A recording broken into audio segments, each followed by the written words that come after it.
My name is Maggie Lindruth, and I'm the U.S. Director of the American Center for Mongolian Studies, or ACMS for short. ACMS is a private, independent, nonprofit organization based in the U.S. and in Mongolia. And our mission is to support the development of Mongolian studies and academic and cultural exchange within the greater Mongolia region, or Mongol region. We offer a number of programs and services, most of which are open to people of any experience level and national background, including we have a multilingual research library and research support services, online and in-person Mongolian language classes, including Mongolbichik. We also have experiential thematic summer short courses called field school programs, and virtual and in-person events and projects like conferences, panels, workshops, and of course, speaking events like this one. To learn more about our programs or become a member, you can also support our work through a donation. You can scan the QR code on our banner that's outside and around the corner, or visit our website, which is mongoliastudies.org. Or no, it's not, mongoliancenter.org. So now I do want to just take a minute to introduce this evening's speaker, Dr. Richard Kortum. Dr. Kortum is Professor Emeritus of Philosophy and Humanities at East Tennessee State University. As a former Fulbright scholar, he obtained his doctorate and taught at Oxford University. And after coming to Mongolia in 2001 for the first time, his interest in prehistoric art forms led to discovery and documentation of previously unknown rock art sites. In 2008, he accomplished the sole survey of southern Bayan-Ulgii Aimag.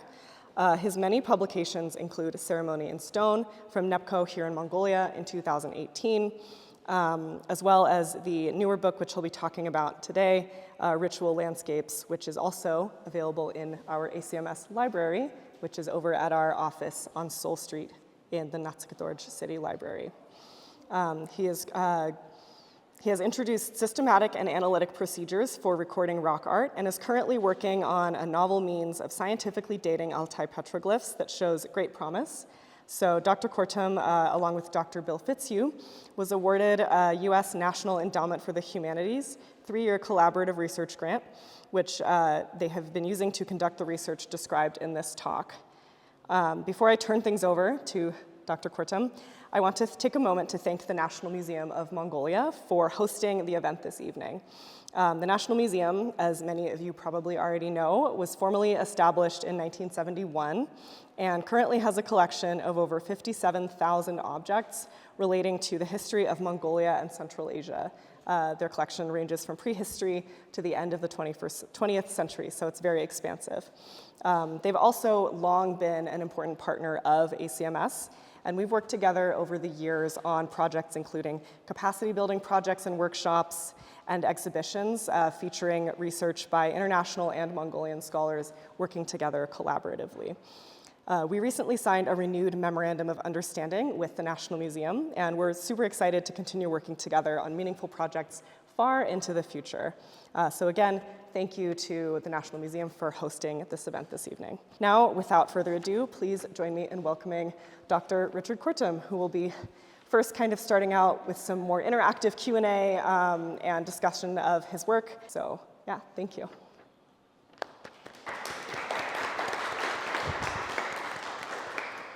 Thank you for that warm welcome. And thank you, Maggie, for setting this up, and thanks to the museum, with whom I've had a very long collaboration, going back almost 20 years.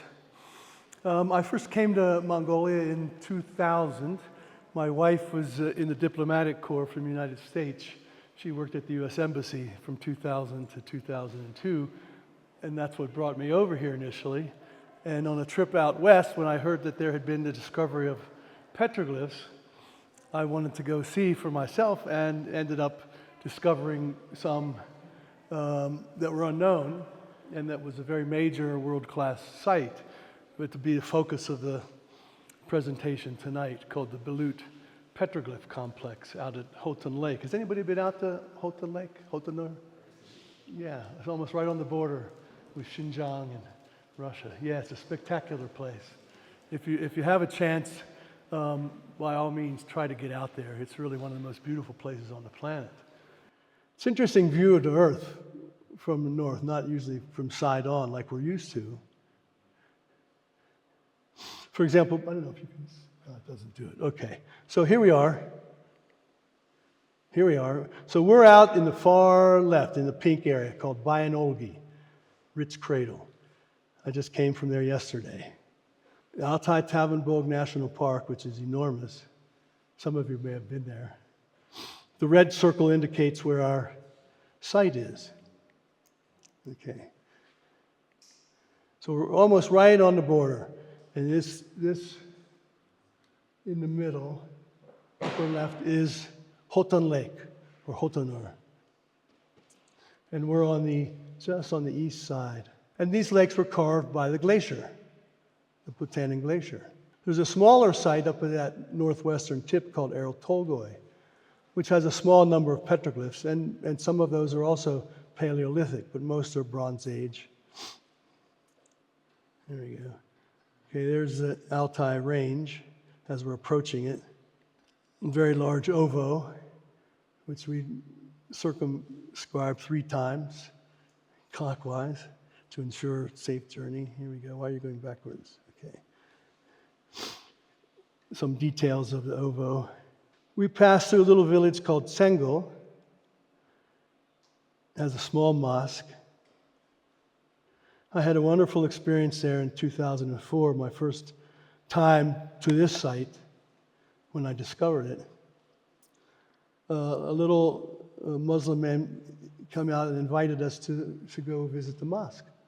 So we took the opportunity, took our shoes off and went inside, very small, very quiet, quite beautiful. This was just after the Iraq War had really blown apart. And I was a little concerned traveling out here because it's 90% Kazakh, which means Muslim. So I was a little concerned being an American traveling through a Muslim zone during this war.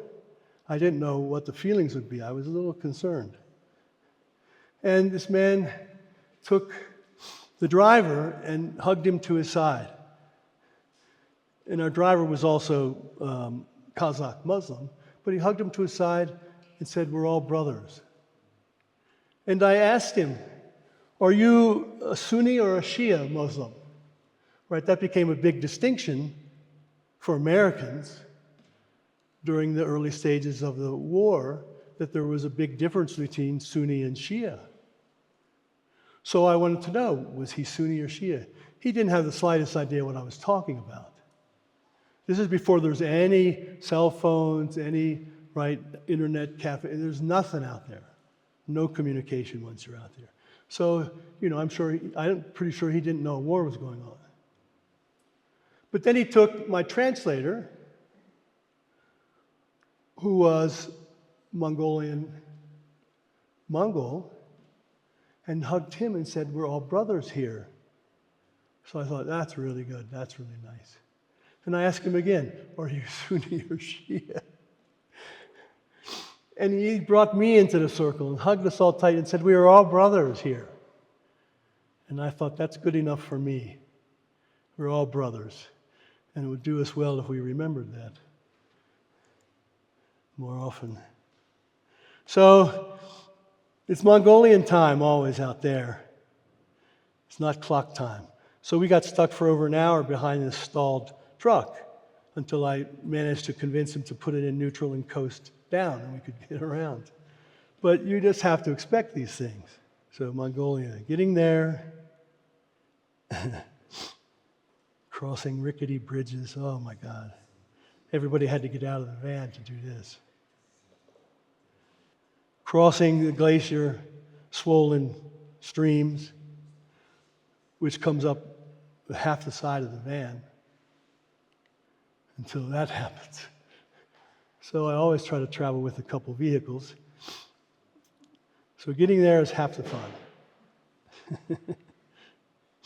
And the very next little crossing, this was just a little thing you could hop across. But it was so muddy, the Jeep sank down to its axle. And we rushed the van across, and the van pulled the Jeep this time. So it goes like this. And sometimes you're stuck all day. So you can't be in any hurry because it's Mongolian time. And then there's crossing rivers by pulling yourself across by rope on a homemade raft. And you get on that thing and it pulls that thing way down. And you just fear it's going to be swept away, but you manage to pull yourself across. And then the locals are traveling more or less like this, by horse and camel. Sometimes we have to go on horseback, sometimes on the back of a yak. Anybody ridden a yak before? It's a pretty bumpy ride. It is not very fast. Here are some of our neighbors. There he is in his fox fur hat and his silver belt and his silver saddle. Yeah, we had hospitality with his family many times. And you see things like this, mother bathing her daughter, scalding her. I mean, you can see her face. Mom, that's too hot. And then you come to Balut 1, 2, and 3 from the south. To the left is Balut 1, in the middle is Balut 2, and to the right is Balut 3, or Juniper Mountain, as it's called locally. And here it is from the north. You can see them more distinctly. They don't look very high compared to the mountains across the lake, but I assure you, when you stand at the bottom one and think about hiking up to the top, it's a pretty serious undertaking. But if you go beyond, it will be super cold. Cold, oh yeah, it's cold at night especially. It snows about a third of the time in July. 1 out of 3 visits, it snows. Yeah. In June, it snows more often. In May, you get a lot of snow. But even in July, yeah, it's cold. But some days are nice. It gets up to 60 degrees, or occasionally maybe a hot day of 70. But yes, you're right. It's cold as you go up. So here's the lake and the Altai chain beyond. These were taken by my wife, who came out when we were out there in 2011. You can see it's extraordinarily beautiful. And for most of the year, nobody lives here. And during the summer, beginning in June, some families begin to appear in gairs on the far side, but not many. And there's 2 or 3 or 4 on our side of the lake, but they're not there very long. Now you can see there's a herd of goats down below. There's our encampment. In 2010, I had won a grant from the National Endowment for the Humanities for almost $250,000, which is pretty nice. So that enabled us to take out a lot of people. And we had a lot of student helpers from Mongolia and from the United States. In 2011, we had 40 people at this site, including the cooks and drivers, 40 people. And the next year, we had 50. Here they come. So in 2007, I had a surveyor from North Carolina come out with us. You can see that instrument he has there, RTK surveying instrument. And we located every petroglyph on Balut 2 to within this much.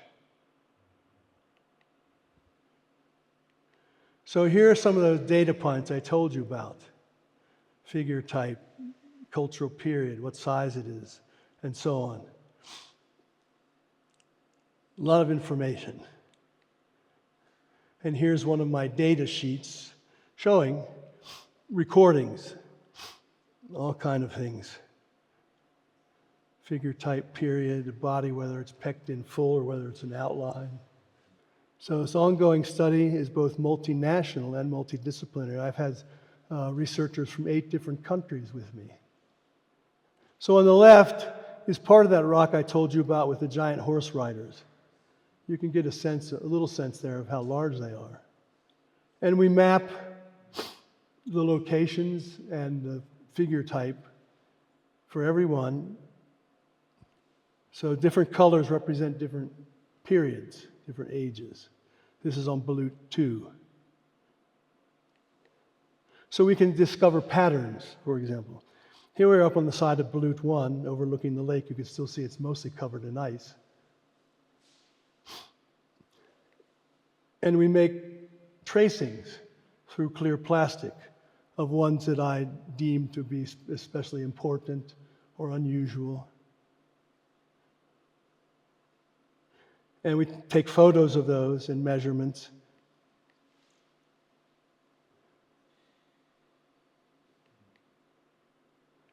Here I am tracing a figure way up high. This is a beautiful place to work. I call this my office.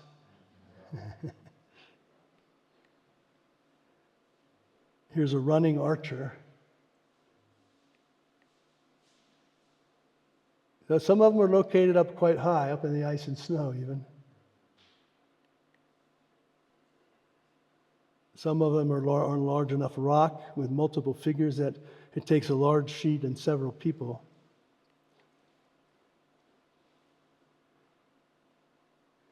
In the blue jacket with the hat is Yadma Tserendagva. He's from the National Academy of Sciences Institute of Archaeology. He's probably the country's premier lithics specialist, rock type specialist. But he's also a good archaeologist, and he's one of the top 2 or 3 rock art specialists. So he accompanies me most years out there. This is David Edwards, a National Geographic photographer, who we had 2 years, from Kingman, Arizona, trying to get an angle on those horses, because it's hard, since they're on a slant, to get a good picture of them. We've now got a better means with a GoPro thing on a telescopic pole that gets right above them and looks down. You can see the whole thing beautifully. And there it is. There's one of my students, Taylor Malone, doing just that, taking a picture of the rock with the horses on it. So here's an early analysis. You can see the percentages of the different periods. Look at Bronze Age there, it's 73%. And it varies on the different sites. We have Balut 1, 2, and 3, but there's also a nice site, smaller site, where the stream comes out into the lake called the Huitengul Delta.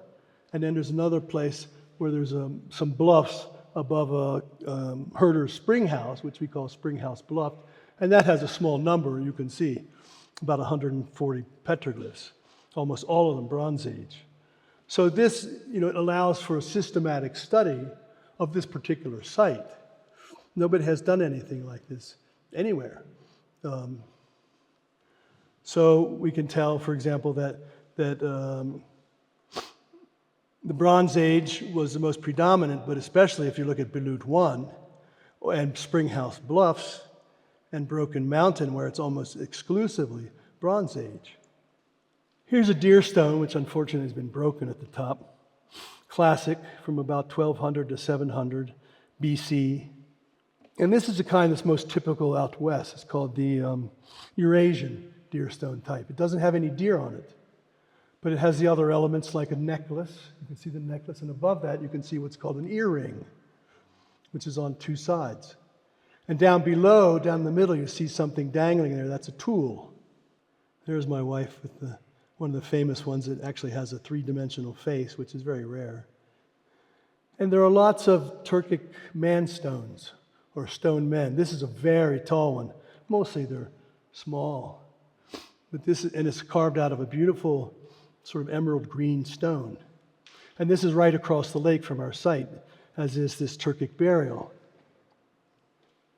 It's all pretty dramatic, and it's just chock-a-block full of burials, of monuments, standing stones. How old are those? Yeah, good question. Turkic period is from about 550 to 800 AD. So that means 1200 to 1500 years old. Now you can see the blade more conspicuously. But the cup, like offering hospitality, but the knife there just in case. This is an unusual one that doesn't have arms or hands and has a 3D face. Okay, this is a Hierogser, a large Hierogser at our site, which has 50-some hearth rings around it on the outside, where we find charred bone. Okay, I'm going to move fast. Here's the archaeological team digging. This is Bill Fitzhugh on the right, unearthing a skeleton. There you can see it in a crouching position. This is a bell, a horse ornament that we found in one of the horse burials. This is an iron arrowhead that I discovered on the surface up on Balut 1. Part of it was just sticking out of the ground, so I wiggled and pulled it out and was quite surprised. Pasric jar, which is on display in the next room. And this was a real beauty. We found 2 of these gold foil ornaments of argali heads. They were underneath the sort of coffin, which had been robbed, so they didn't find it. Here they are, really quite beautiful. So it's not all hard work. When the weather is nice, we get in the lake and we fish, and we eat a lot of fish. We visit the neighbors. Here they're boiling the horse milk, drying the cheese. So here's the project area. Balut 1, 2, and 3.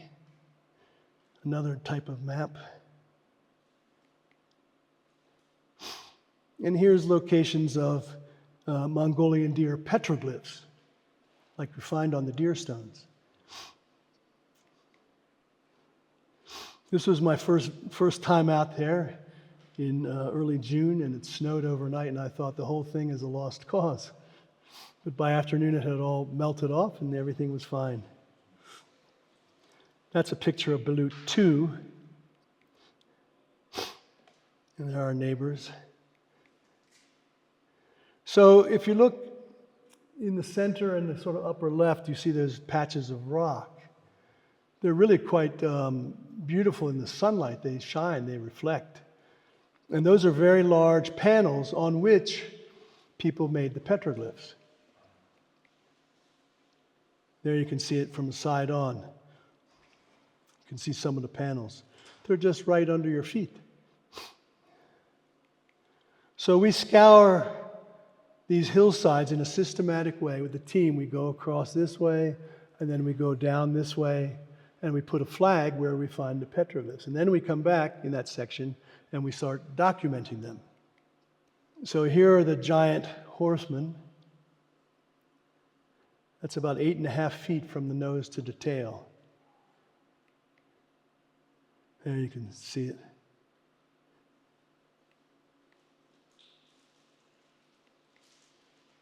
That's a tracing of 2 of them, spider-like men with very interesting headgear. You can see the stirrup very conspicuously in the top one. There's another large figure of a horse, about 1.5 meters long. This was a hybrid animal, which we have many of, which we think must be some kind of sacred symbolism. This is a cross between a moose and a camel.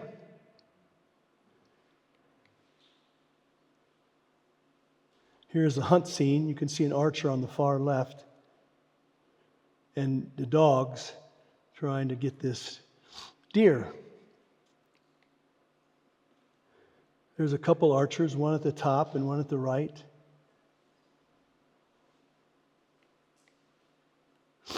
There are very few bird images, interestingly. But here are 2, 4, 6, 7 of them. I think we only have 9 birds total. These are called tamga, which is a kind of clan or family seal. They're often used in branding animals, for example. But in ancient times, they were used to mark territory. There's the largest one. The other one. These are all tamgas. Here are two herds of horses coming together, and the lead horse is meeting right in the middle, either kissing or biting.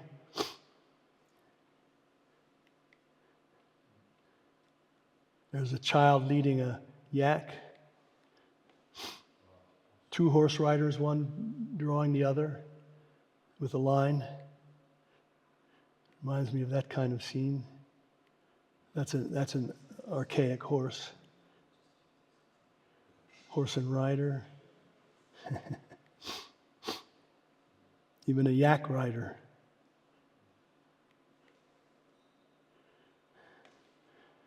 This stone has 72 figures, I think. I don't know how to go back to that one, but this is one of the most beautiful, stylish stag, which is Paleolithic. We have dated it. There's those dancing men I was telling you about, right in the upper center, that we find in a few different places, just exactly. And down below it is an argali, stylized argali. But could you say this is the dancing style, or it could be another style? Or worshiping style? Praising God. Maybe it's a sacred place, but he says, Heavenly Father. They're all in different places, I see. on different of those three hills, or the outlet into the lake, Springhouse Bluff and Delta. So they're all in different places, if that's what you were asking. Yeah. Some of them are close together, some of them are, very far apart. Yeah. Okay, we're going to wrap up here. Let me just jump right through these so you can just get an idea of some of the different figures. That's one of my favorite, an ibex that's leaping. Very precisely done. Gazelles on the run. There's a gazelle in the rock art. There's a Mongolian deer.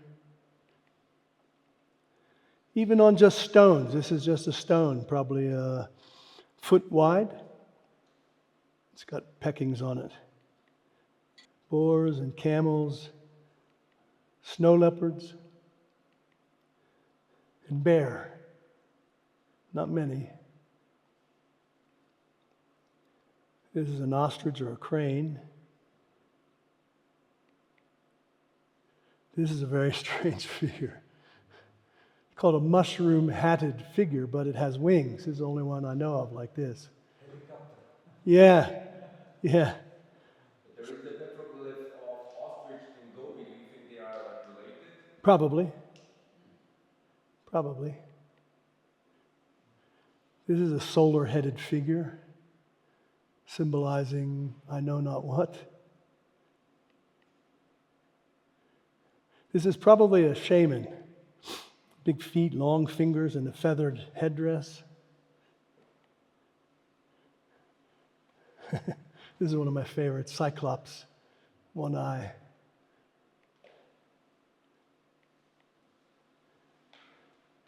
Wrestlers doing the falcon dance, a real shaman.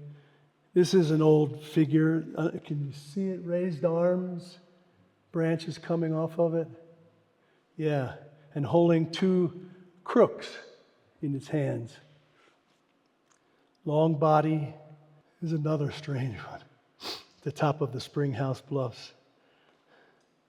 I think it looks a little like Batman on a pogo stick. I have no idea what it signifies. It's saying we have a lot of figures like this, which we can see them very clearly, but we have no idea what they're representing, like that. Don't know what that means. Here's the wheeled vehicle I was telling you about. You can see the horses barely, but you can see their legs are opposite. The wheels are splayed out flat. All of them are like that. This is a panel that has these two wheeled vehicles right together, very close by. The bottom one, you can see the driver. He's upside down with a kind of Napoleon hat. And this is the one I was telling you about. This is the really fascinating one. You can see him kneeling down. You can see the horses racing.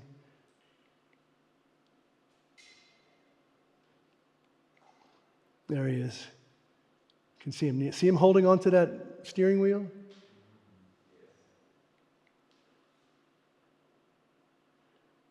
There are these strange people, long and thin. This is the only rock that has them.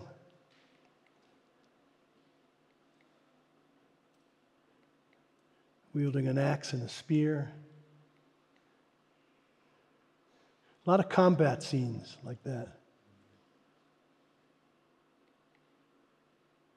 This is another one of my favorites with his cudgel and his walking stick and his dog.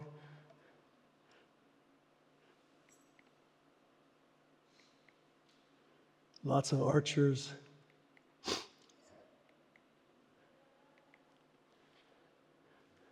The eagle hunters.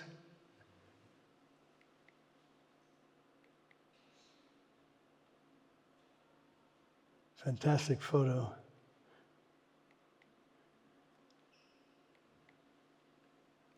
And here we have one in the rock. You can see the rider reaching out backwards with his arm and the bird coming in. Yeah.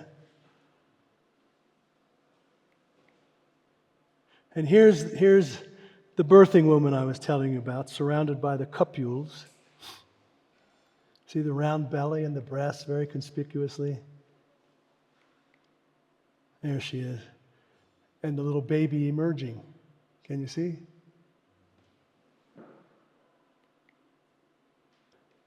Camel with deer antlers. When I traveled to the south, my driver told me this beautiful Mongolian story about how the deer got antlers. And the story was that they used to not have antlers, but the camel did. And the deer was going to a fancy ball or something, soiree, and asked to borrow them. And the deer never gave them back. And that explains why camels don't have antlers and deer do, but also why camels are always looking at the horizon, because they're waiting for deer to come back with the antlers. And there it was in the rock art. Yeah, I've attended a couple of weddings. What a beautiful place to have a wedding. This was our 211 field team. We had a filmmaker come out. He wants to make a film on petroglyphs. And he's interviewing Tanzhuo Liu, who discovered the means of dating the varnish. That was my most recent team. These are some of the rocks that we found, lithics that were chipped. And here we end up with the new dating experiments. So can you see those layers? The dark and light? It's pretty conspicuous. It's something like counting tree rings, really. And they coincide exactly with the ones on the right, which are the wet and dry cycles. And there he is examining one of the petroglyph grooves to see if it has enough varnish in it to take a sample. So here's some of them and their dates. Top one, at least 6,500 years old. The bottom one, 10.3 thousand years old. So I'll end with this. Whenever you encounter petroglyphs, or you know anybody who does, you have to tell them to be respectful, that many of these are sacred. And they damage, once they damage, it's permanent. You can't undo it.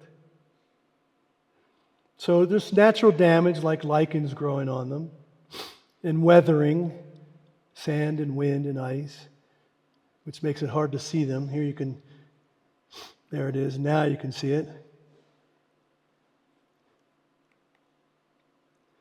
Animals walking on them, they scuff it up, they mark them up.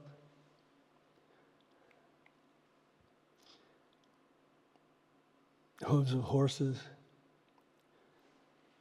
people walking on them, not realizing that they're doing damage. But the worst of all is the graffiti. You know, it'd be one thing if somebody carved their name and the date on the same rock, but not over top of the petroglyph. But here they do them right on the petroglyphs, and it's awful. You can see it's just awful. It really makes me sick to see these.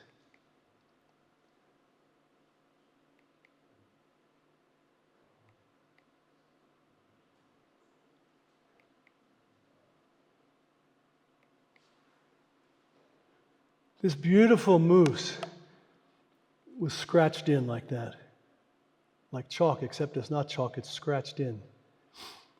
And it's permanent. This thing had been there for 3,500 years. It's one of the most beautiful petroglyphs there is. It's really like the Mona Lisa. And a couple of young kids came along and were bored and just did that in a matter of minutes.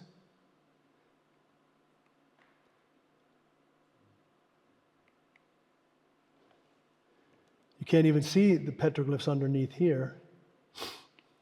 And then finally, there's going to be some kind of connection with the sky, especially the night sky. Because out here in Altai Mountains, there's no light pollution. And the Milky Way looks like you can just reach and grab it. I mean, it's just right there. And it's bright, almost enough to cast shadows. So I know for the ancient people, it must have been extremely important. The movement of the sun, the moon, the stars, even the planets, the way they wandered.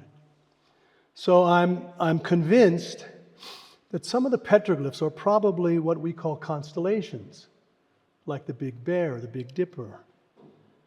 I'm convinced they must have done some of those. So here are some of the petroglyphs at night. And we'll end with a note of hope for Mongolia and its people. So anyway, I want to thank you all for enduring this long talk in human conditions, and thank Maggie again and the folks at the ACMS and any folks who are here from the museum. Thank everybody for allowing us to give this kind of presentation and do this kind of work. So thanks a lot.